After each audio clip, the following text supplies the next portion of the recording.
Hi! Welcome back to my YouTube channel, and for today's tutorial, ituturo ko sa inyo kung paano nga ba bumili ng Robux gamit ang GCash account. But first, can you subscribe to my channel and don't forget to hit the subscribe button and the bell to notify you for my new updates. And once you learn more, just keep on watching and let's start.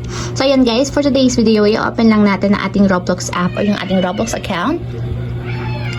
And then pagka-open guys, mula dito sa pinakang homepage, i-tap lang natin yung Robux sa may upper right corner. So tap lang natin.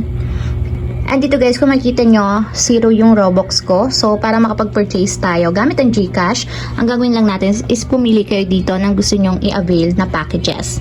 So maghahanap lang ako guys ng pinakamura. So ito yung pipiliin ko, yung 30 pesos, magkakaroon kayo ng 40 Robux. So para ma-avail guys, tap lang natin yung Robux na gusto nyong i-avail. And ayan guys, itap nyo lang yung payment option.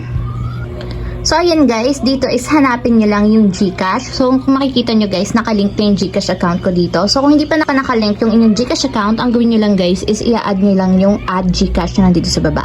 So since nga nakalink na to, itatap ko na lang dito yung aking GCash account. So dapat guys, merong checkmark sa right side nya, katulad nito.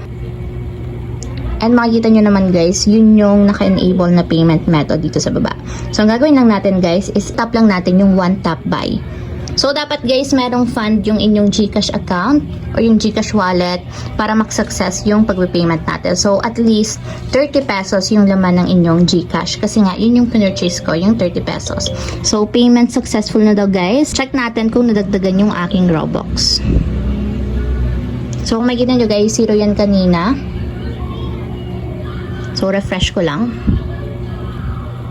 So, ayan, kung makikita nyo, nagkaroon ako ng 40 Robux worth of 30 pesos. So, ayun lang guys, ganun lang kasimple kung paano nga bumili ng Robux gamit ang ating GCash. If you have a question, can you comment down below and don't forget to hit the subscribe button and the bell to notify you for new updates. And thank you for watching!